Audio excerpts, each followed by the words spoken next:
बच्चों good evening, Vande Mataram, जय हिंद। आइए हम लोग पढ़ते हैं क्लास 10th की active and passive voice English grammar में। तो बच्चों हम लोगों ने अभी तक प्रेजेंट टेंस के जो पार्ट थे, प्रेजेंट इंडेफिनिट और प्रेजेंट कॉन्टिन्यूअस, उसके बाद प्रेजेंट परफेक्ट, तीनों चीज़ें पढ़ ली थी।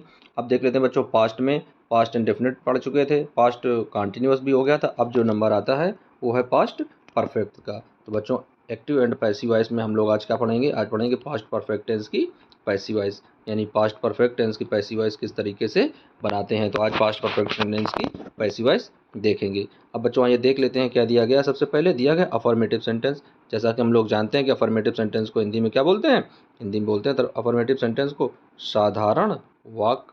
तो अफर्मेटिव सेंटेंस मतलब होता है साधारण वाक्य। तो आइए देख लेते हैं अफर्मेटिव सेंटेंस मतलब साधारण वाक्य। साधारण वाक्य जब होता है तो किस तरीके से पैसिव वॉइस बनाते हैं, तो आइए देख लेते हैं।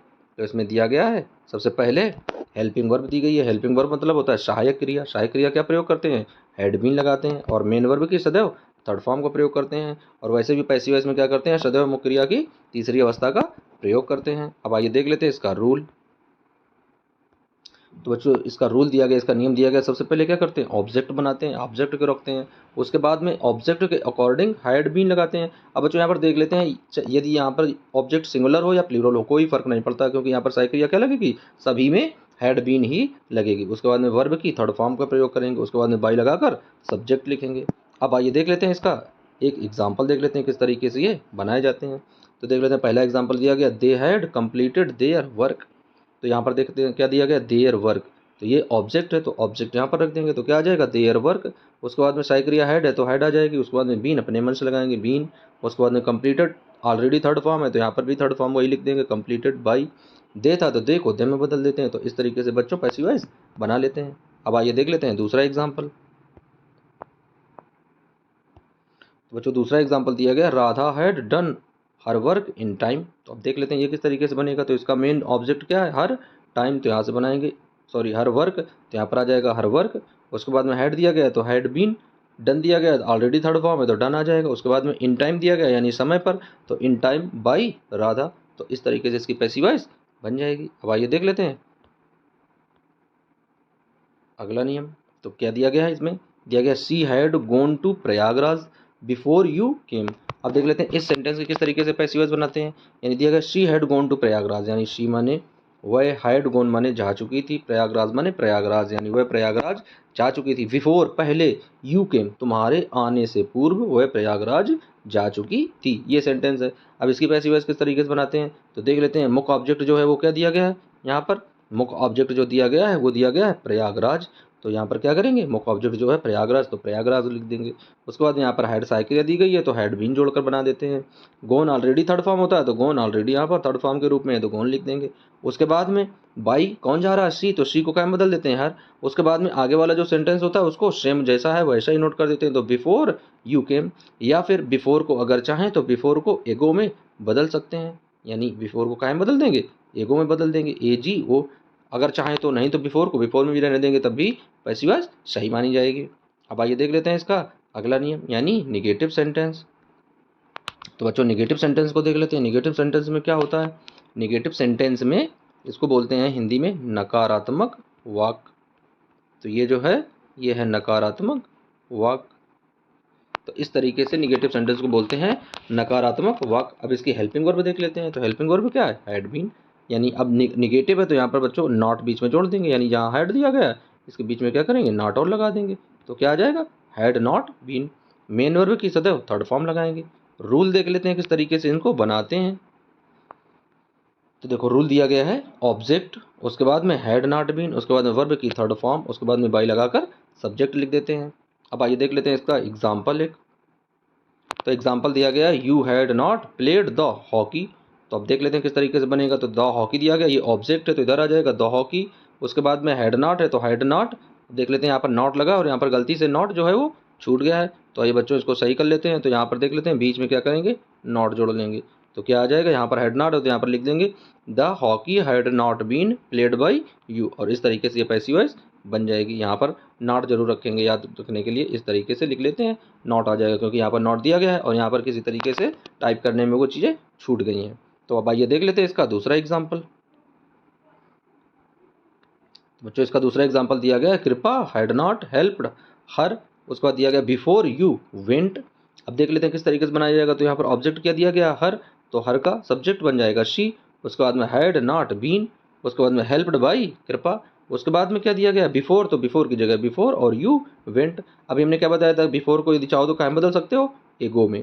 तो बिफोर को अगर चाहो तो एगो में बदल दो, लिख दोगे एगो यू वेंट या फिर बिफोर यू वेंट। तो इस तरीके से पैसिव वॉइस बनाई जाएंगी।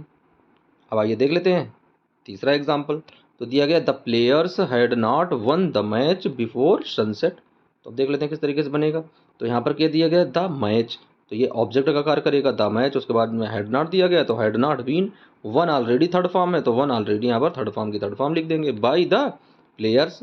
उसके बाद में बिफोर सनसेट, जो लास्ट में जो बिफोर के बाद में जो होता है उसको वैसे रहने देते हैं, कोई परिवर्तन नहीं करते हैं। अब बिफोर को अगर चाहें तो हम कायम बदल देंगे, एगो में बदल देंगे, नहीं तो वही लिख देंगे, तब भी सही होगी। अब आइए देख लेते हैं इंट्रोगेटिव सेंटेंस। तो इंट्रोगेटिव सेंटेंस को बोलते हैं प्रश्नवाचक वाक्य। हिंदी में बोलते हैं प्रश्नवाचक वाक्य, यानी इंट्रोगेटिव सेंटेंस को क्या बोलते हैं हिंदी में, प्रश्नवाचक वाक्य। तो प्रश्नवाचक वाक्य में देख लेते हैं किस तरीके से। दो प्रश्नवाचक दो प्रकार के होते हैं, एक यस या नो वाले और एक प्रश्न सूचक शब्द यानी क्वेश्चन वर्ड वाले। तो देख लेते हैं सबसे पहले यस या नो वाला। तो क्या करते हैं, हेल्पिंग वर्ब हैड बीन लगाते हैं। उसके बाद मेन वर्ब की सदैव थर्ड फॉर्म का प्रयोग करते हैं। रूल देख लेते हैं, रूल किस तरीके से, यानी सबसे पहले क्या करते हैं, हैड से प्रारंभ होता है क्योंकि यहाँ पर क्या से वाक्य चालू होता है, यस या नो का, तो हैड। उसके बाद ऑब्जेक्ट, उसके बाद बीन, उसके बाद वर्ब की थर्ड फॉर्म, उसके बाद बाई लगाकर सब्जेक्ट लिख देते हैं और अंत में क्वेश्चन मार्क का चिन्ह लगा देते हैं। अब आइए देख लेते हैं इसका एग्जाम्पल एक। तो इसका एग्जाम्पल दिया गया, had the students gone to school before the bell rang. देख लेते हैं, तो हैड की जगह तो हैड आ जाएगा। अब यहाँ पर द स्टूडेंट्स दिया गया, ये सब्जेक्ट है, और यहाँ पर स्कूल जो ऑब्जेक्ट है, तो अब स्कूल यहाँ पर सब्जेक्ट बन जाएगा, तो हैड स्कूल।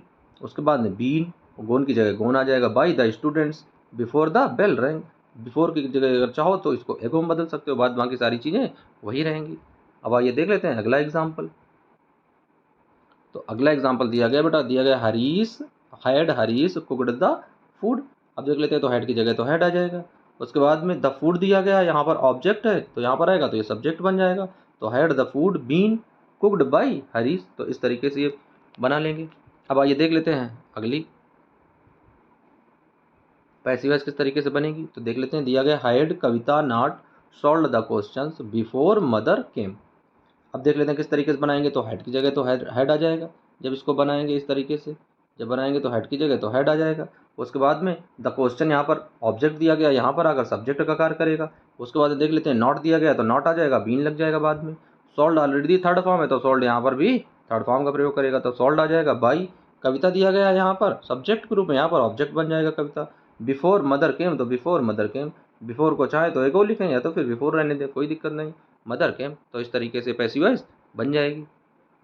अब आइए देख लेते हैं rule number second, rule number 2। अब देख लेते हैं रूल नंबर 2 में क्या होता है, यानी क्वेश्चन वर्ड सबसे पहले लिखेंगे, जैसे कब, क्यों, कहाँ, कैसे, यानी इंग्लिश में जो होते हैं व्हाई, उसके बाद में वेयर, उसके बाद में व्हेन, यानी जो इस तरह के सेंटेंस होते हैं, whom, यानी इस तरह की जो चीज़ें होती हैं वो कैसी होती हैं, क्वेश्चन वर्ड होती हैं, यानी प्रश्न सूचक शब्द होते हैं। जब इनका प्रयोग करते हैं तो क्या करते हैं, सबसे पहले क्वेश्चन वर्ड ही रखते हैं। अब आइए देख लेते हैं। तो सबसे पहले क्या लिखेंगे, क्वेश्चन वर्ड लिखेंगे, उसके बाद में हेड लगाएंगे, फिर ऑब्जेक्ट रखेंगे, उसके बाद में बीन वर्ब की थर्ड फॉर्म और बाई लगाकर सब्जेक्ट लिख लेते हैं। अब आइए देखते हैं इसको किस तरीके से इसकी पैसिव वॉइस बनाई जाएंगी। तो देख लेते हैं, पहला दिया गया why had Kiran learned her lesson. तो देख लेते हैं, ये क्वेश्चन वर्ड दिया गया है व्हाई, तो व्हाई की जगह तो व्हाई आ जाएगा। क्वेश्चन वर्ड नो चेंज होता है और सबसे पहले रखा जाता है, तो व्हाई है तो व्हाई की जगह सबसे पहले यही स्टार्टिंग करेंगे तो व्हाई आ जाएगा। उसके बाद में हैड है तो हैड भी पहले आ जाएगा। अब उसके बाद में देख लेते हैं, यहाँ पर किरण दिया गया है और यहाँ पर ऑब्जेक्ट जो है वो हर रिलेशन दिया गया है, तो किरण सब्जेक्ट है तो ये उधर चला जाएगा, ऑब्जेक्ट बन जाएगा, और जो इधर ऑब्जेक्ट है वो क्या बनेगा, सब्जेक्ट आ जाएगा, तो हर रिलेशन ऑब्जेक्ट है तो यहाँ पर आ जाएगा सब्जेक्ट के रूप में, तो व्हाई हैड हर रिलेशन, उसके बाद में बीन आ जाएगा, लर्नड बाई किरण। तो इस तरीके से ये पैसिव वॉइस क्लियर हो जाएगी। अब आइए देख लेते हैं दूसरी पैसिव वॉइस। तो दूसरी दी गई है बेटा, दिया गया where had he finished his homework before you came. अब आइए देख लेते हैं, इसमें भी क्वेश्चन वर्ड दिया गया है क्या, वेयर, तो वेयर की जगह तो वेयर रख लेते हैं, तो जो वेयर की जगह वेयर आ गया, उसके बाद में हेड की जगह हेड आ गया। अब देख लेते हैं यहाँ पर क्या दिया गया, हिज होमवर्क, तो यहाँ पर ये ऑब्जेक्ट जो यहाँ पर था, यहाँ पर सब्जेक्ट बन गया, तो हिज होमवर्क, उसके बाद में been finished by him before you came. अब अगर चाहो तो यहाँ पर क्या कर लेते हो, कर सकते हैं बिफोर की जगह एगो में बदल सकते हैं, और नहीं तो ऐसे रहने दें, कोई दिक्कत नहीं, ये भी सही है। तो आइए देख लेते हैं अगला एग्जाम्पल। तो बच्चों अगला एग्जाम्पल दिया गया, when had we not played the hockey match. अब देख लेते हैं इसमें क्या है, तो वेन की जगह तो वेन आ जाएगा, उसके बाद में हेड की जगह हेड आ जाएगा। अब देख लेते हैं यहाँ पर दिया गया द हॉकी मैच, तो यहाँ पर ये ऑब्जेक्ट यहाँ पर आकर सब्जेक्ट बन जाएगा, द हॉकी मैच, उसके बाद में नॉट दिया गया तो नॉट, उसके बाद में बीन प्लेड बाई अस। तो इस तरीके से बच्चों ये पैसिव वॉइस हम लोग बनाते हैं। अब आइए देख लेते हैं अगला नंबर।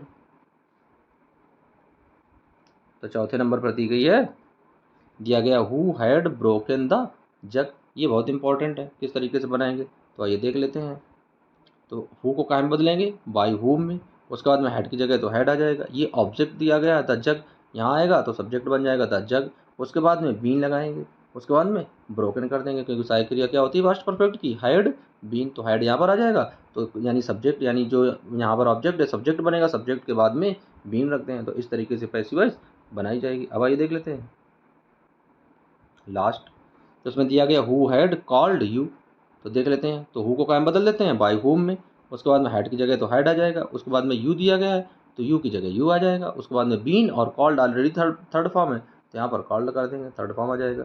तो बच्चों इस तरीके से हमने पास्ट परफेक्ट टेंस की पैसिव वॉइस सीख ली। तो बच्चों यदि आप लोगों को ये पैसिव वॉइस समझ में आई हो पास्ट परफेक्ट की, अभी तक हम लोग क्या पढ़ रहे थे, पास्ट परफेक्ट, तो पास्ट परफेक्ट टेंस की पैसिव वॉइस हम लोगों ने देख ली थी। अब आइए देख लेते हैं कि इसके बाद में प्रेजेंट फ्यूचर इंडेफिनिट की पैसिव वॉइस पढ़ेंगे। बच्चों यदि वीडियो आप लोगों को अच्छा लगा हो और वीडियो अच्छे से समझ में आया हो, पैसिव वॉइस यदि अच्छे से समझ में आई हो, तो एक बार वीडियो को लाइक कर दें और एक बार चैनल को सब्सक्राइब कर लें। जय हिंद बच्चों, वंदे मातरम।